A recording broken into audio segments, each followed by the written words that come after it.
Hello students, मैं परमेश दीक्षित एक बार फिर इम्पोर्टेंट क्वेश्चन लेकर आया हूँ। एपी का है, 5 मार्क्स का आया है ये, ठीक है। तो बड़े ध्यान से देखना प्यारे बच्चों। सॉल्यूशन, इसका सॉल्यूशन है the 6th term of an AP is the 5 times the first term and the 11th term exist, मतलब ज़्यादा, प्लस आएगा, twice the 5th term by 3। Find the 8th term. हमें ए टर्म निकालना, 8th term निकालना, 8th term, ठीक है। अब हम पहले मान लेते हैं let first term of AP कितना मान लें, of AP equal to A and common difference कितना मान लें बच्चों, डी है। अब देखो क्या कह रहा है अकॉर्डिंग टू क्वेश्चन, देखो क्या कह रहा है 6th term of an AP, यानी A6 बोलेंगे। 6th term of an AP is 5 times, 5 से मल्टीप्लाई होगा, टाइम्स ऑफ फर्स्ट टर्म यानी 5A हो गया। फर्स्ट टर्म तो ए ही है हमारे पास। क्लियर बात समझ में आई। 5 टाइम्स द फर्स्ट टर्म, तो A6 बराबर 5A। A6 हो कितना गया, A plus 6 minus 1 into D equal to 5A, ठीक है। बात आई पकड़ में। हमने फार्मूला लगाया है ये an बराबर a plus n minus 1 into D, ये होता है ना n टर्म का, तो ये आ गया।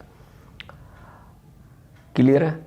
अब a इसके पास ले जाओ तो इधर जाके a माइनस हो जाएगा, तो यहाँ बचेगा 5d equal to 5a minus a, तो 5d इजकल टू हो जाएगा 4a। ये इक्वेशन बन गई 1। क्लियर आई बात समझ में। चलो अब आगे देखते हैं। ये देखो समझो 6th term A6 of an AP is the 5 times, 5 से मल्टीप्लाई होगी द फर्स्ट टर्म, तो फर्स्ट टर्म तो ए है, ये माना देखो फर्स्ट टर्म, ठीक है। इसको सॉल्व कर लिया, ये आ गया। अब आगे क्या कह रहा है, again according to question, according to question. अब ध्यान से देखना बच्चों, सेकंड कंडीशन क्या कह रहा है, and the 11th term exist twice the 5th term, जो 11th टर्म है यानी A11, ठीक है। And the 11th term exist किसकी, ट्वाइस द 5th टर्म यानी ट्वाइस 5th टर्म बाई कितना है 3, तो ये आ गया। क्वेश्चन रीड करिए और समझ में आ जाए तो बहुत ही। जब फिर देखो कह रहा हूँ एंड द 11th टर्म, जो 11th टर्म है, एक्सिस्ट मतलब ज़्यादा, प्लस का होता है, ट्वाइस द 5th टर्म, तो किसकी एक्सिस्ट किससे, ट्वाइस द 5th टर्म, तो ट्वाइस और 5th टर्म हो गई A5 बाई कितना है 3, तो प्लस 3 होगा क्योंकि एक्सिस्ट है।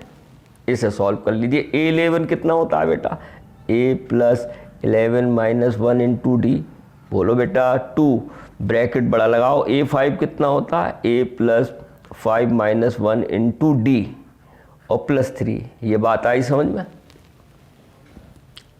अब ये हो गया A plus 10D equal to 2 की, पहले 1 मिनट पहले ये ब्रैकेट अंदर खोलो, A प्लस 4D हो गया ये और प्लस 3, यानी कि A plus 10D equal to, अब मल्टीप्लाई कर दो 2A प्लस 8D प्लस 3।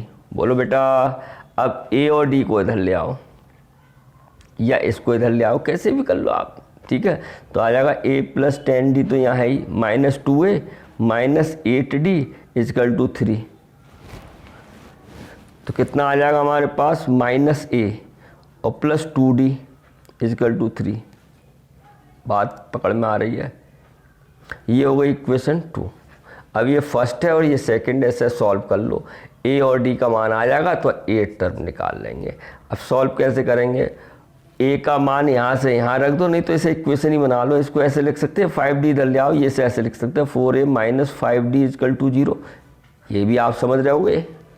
अरे 4A माइनस 5D, पहले A आता है ना, तो इसके पास ले गए माइनस 5D इजकल टू 0। अब इन इक्वेशन को क्या कर लो, सॉल्व करेंगे। तो देखो हमें क्या काटना है, A काटेंगे, तो A को 2 से किसको मल्टीप्लाई करोगे, 4 से, तभी तो कटेगा। देखो ध्यान से देखो, ठीक है। इसका कोफिशिएंट 4 है, इसका 1 है, तो क्या करेंगे, यहाँ कर देता हूँ, ध्यान से देखना, on multiply by 2 in equation 2 and solving with equation first. बात आई समझ में? And solving with equation first. तो फर्स्ट तो ऐसे लिख दो, फर्स्ट में मल्टीप्लाई नहीं करना। फर्स्ट क्या हमारे पास 4a minus 5d equal to 0। Second ये इसमें 4 से मल्टीप्लाई होगी, minus 4a plus 8d equal to 4 3 जा 12। अब ये ऑन एडिंग में ही जा रहा है ये तो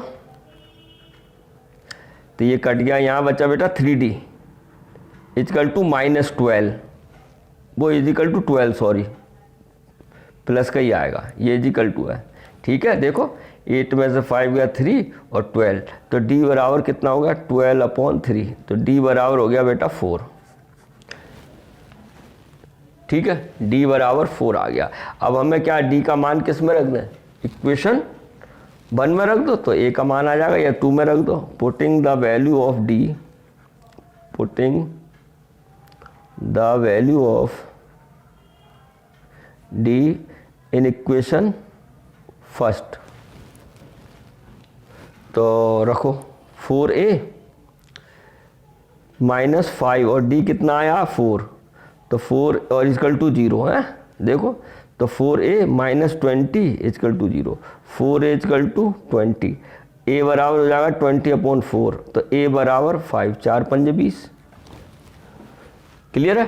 a बराबर 5 आ गया, d बराबर 4। हमें क्या निकालना? 8 टर्म निकालना, तो यहाँ निकाल दें। सो हमें क्या निकालना? 8 टर्म ही तो निकालना है। क्या होगा बेटा formula? a plus 8 minus 1 into D.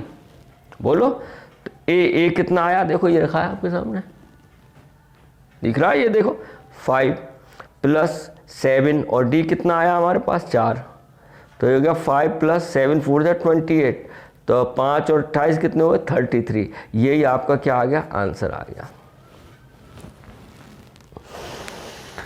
I hope आपको समझ में आया होगा। ठीक है, तो बड़े ध्यान से क्वेश्चन समझिए, कीजिए, है ना। जो मुझे लगा एपी का इम्पोर्टेंट क्वेश्चन है, आए हैं 5 मार्क्स का, तो कर लेना।